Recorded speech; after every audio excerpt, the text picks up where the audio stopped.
tous. Aujourd'hui sur La Ruche Média, je reçois Alexandre Aïdara.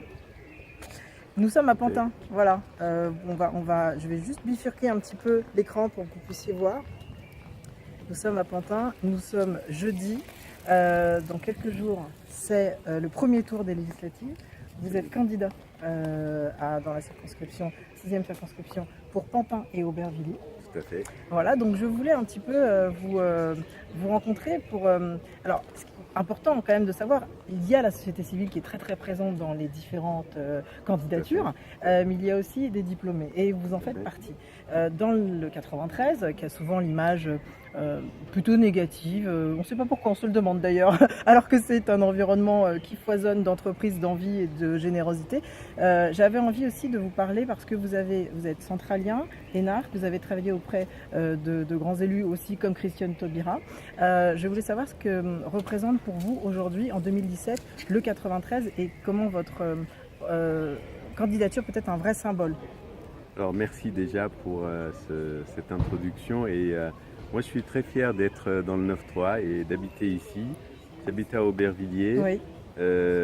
J'ai d'ailleurs habité déjà dans des quartiers populaires à Strasbourg et je n'ai jamais eu de difficulté à me dire que les diplômés doivent vivre dans les lieux comme le 9-3 parce qu'il y a beaucoup de préjugés en fait. Dans le 9-3, il y a beaucoup de diplômés, il y a beaucoup de jeunes qui ont des licences, qui ont des masters et qui souvent d'ailleurs ne trouvent pas de travail. Et moi, c'est un de mes combats.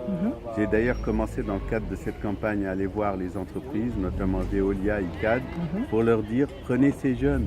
Vous avez là des jeunes qui sont énergiques, qui sont motivés, qui veulent réussir, qui ont des diplômes, mais que la société en général ignore.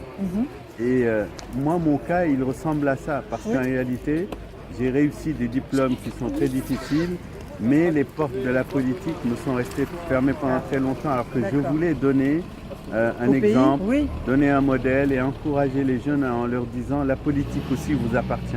Bien sûr, le pouvoir vous appartient. Voilà. Il y a le rap, il y a le foot, c'est très bien et c'est important, mais vous devez aussi investir les lieux de pouvoir. Vous devez reprendre le pouvoir économique, reprendre le pouvoir politique, parce que votre destin dépendra aussi de cette capacité à aller peser sur les politiques publiques qui sont menées. Et c'est de la pédagogie, c'est aussi donner confiance. Les Français, on a le sentiment aussi, tout confondu, toute région confondue, qu'on n'a pas réellement le moral et qu'on a aussi le sentiment de ne pas s'aimer beaucoup. Ça passe aussi par la pédagogie au plus bas âge à l'école, d'arriver à leur faire entendre que la France mérite toute forme de candidature, de combat. Absolument. Moi, ce que j'aime beaucoup dans le mouvement d'Emmanuel Macron et dans le personnage lui-même que je connais, c'est cette énergie positive, c'est l'espoir.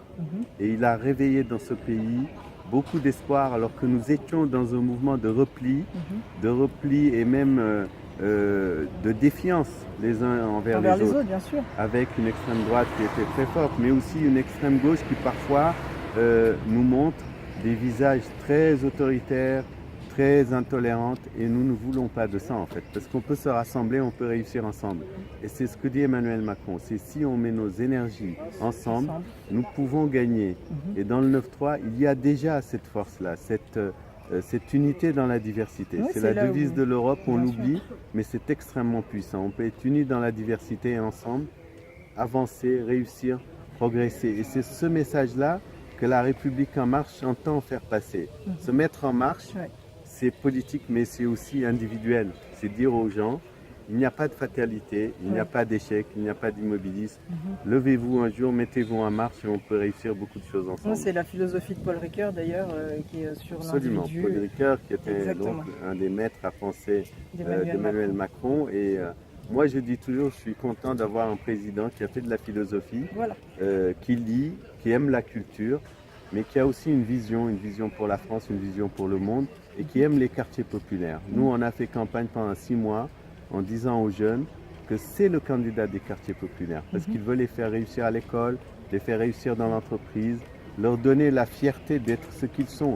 C'est la première fois dans l'histoire de la Seine-Saint-Denis que vous avez la parité, 7 députés, 7 candidates femmes, 5 candidats hommes, mais vous avez aussi toute la diversité de la Seine-Saint-Denis. Nous assumons ça et nous en faisons même une arme de réussite massive.